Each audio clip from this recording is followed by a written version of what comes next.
Well, good morning and welcome to the morning show. Good morning, Andy. How are you doing? Fine, how are you? I'm doing just fine, thank you very much. The weather again yesterday, I had 64 degrees in my car.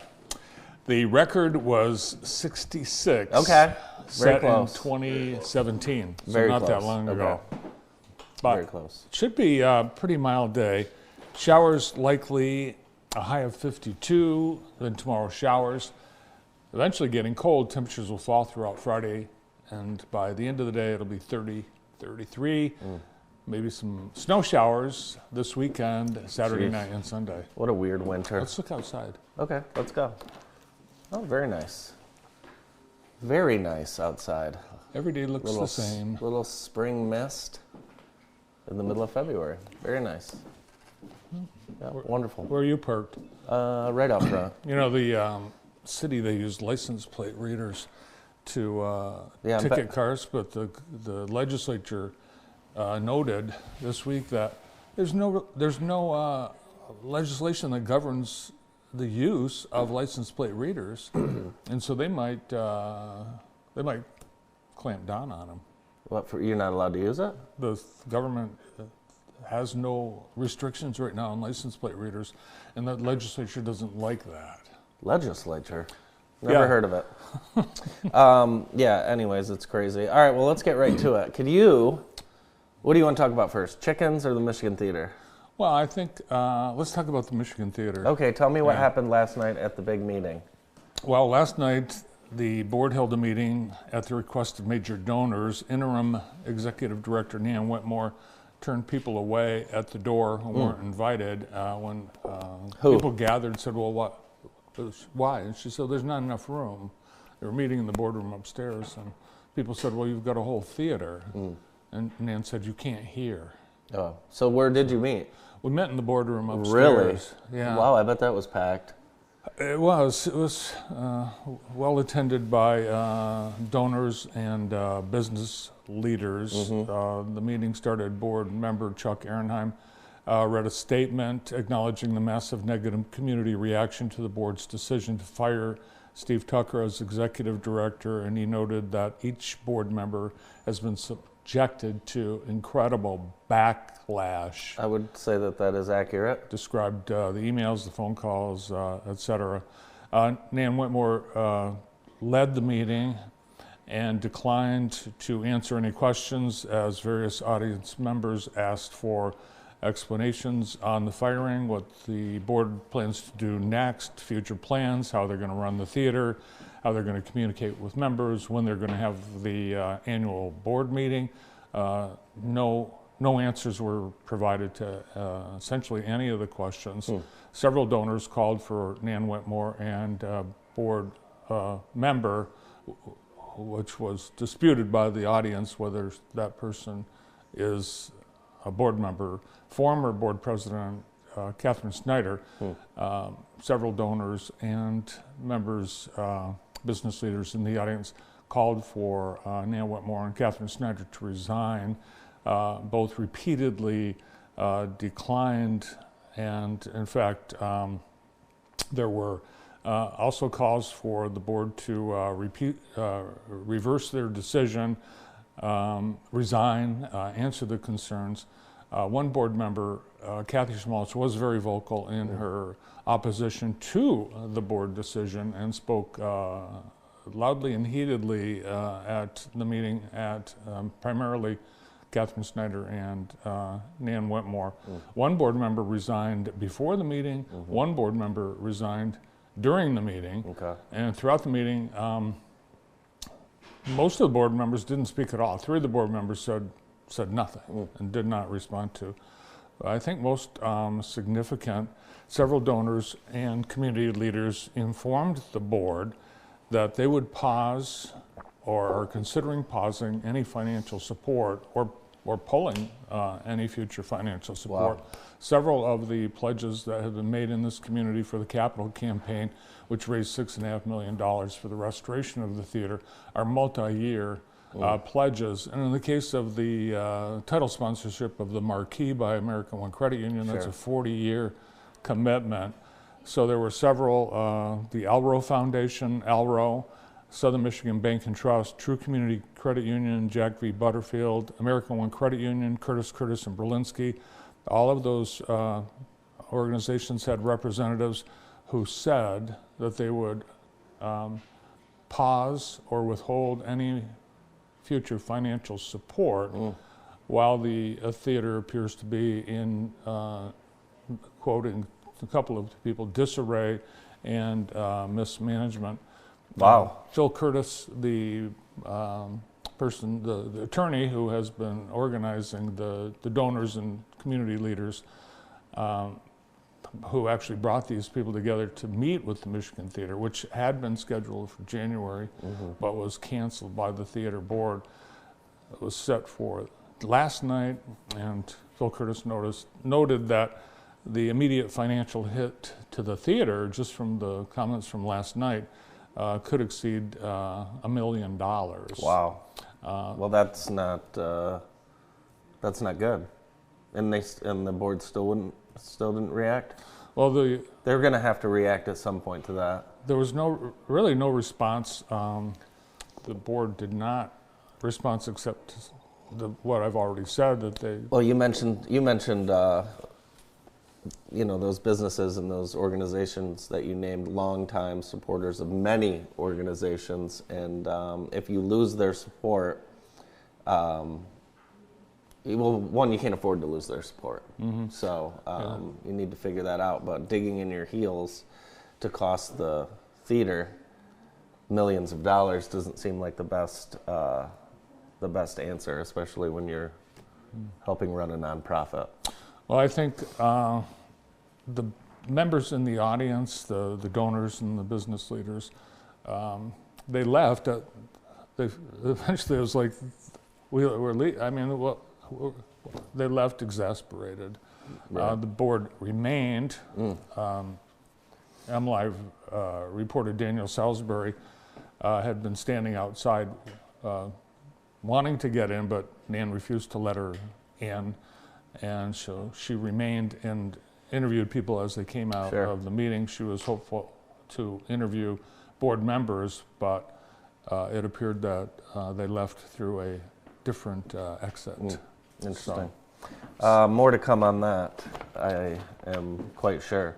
But it's terrible, because this is a great gem of our downtown. So much has been done over the years to turn it into what it is today, to restore it into what it is today, and you hate to see this. Well, it's interesting. The board, from what I can tell, most of the board members really do love the Michigan Theater. They're volunteers; they're not paid, and it's any volunteer nonprofit job is a tough one. But it's apparent, as even one of the board members said, this was not handled right. But they have, they have to do something. They've got to do something. They didn't do anything, as far as we know last night. They might have. It will not go away. They might have. They think it will go away. It will not. It cannot go away. It will not go away, to my knowledge. No. It can't go away. Well, it's too important. They already.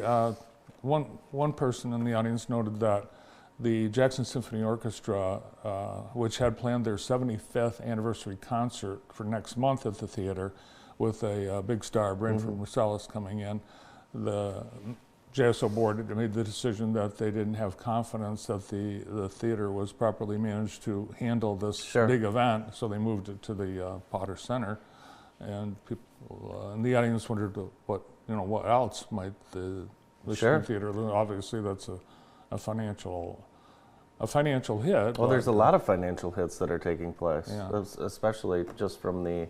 There, of course, people. We still want people to support the theater, of course, but there's people that just will not support the theater because of this decision. So you also have that happening as well. So, and of course, there's some longtime great employees of the theater that we know and care about, and they're in just a horrible situation as well.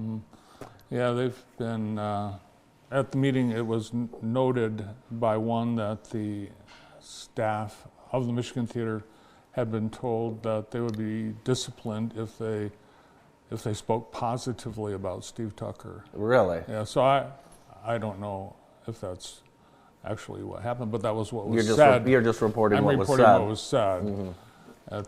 at the meeting last night by an audience member. Wow. So How about with who likely has has the correct knowledge of the situation. Oh my gosh, what a disappointment! I think just a giant disappointment. Should we move on to something else? Well, hopefully it'll all get worked out. I hope so too. I feel bad that, everybody has such, passion for the Michigan Theater. Right. Everybody Of in that course. room, everybody in the room. Everybody in And our building. There's, people on board that are so personally invested in it. They feel that they have to keep it, they have to stay there to make sure it's okay. Yeah. But there's a lot of people that are Well, obviously we're tied to the Michigan Theater in so many different ways. Most of that is through Steve Tucker and the way he always worked with us. Yeah. I remember years ago when he brought that U-Haul back with those chairs, and he needed some help, and all our guys are helping deliver the chairs and stuff like that. And of course we've been at so many events there. All right, I'm moving on. Yeah, the people on the board.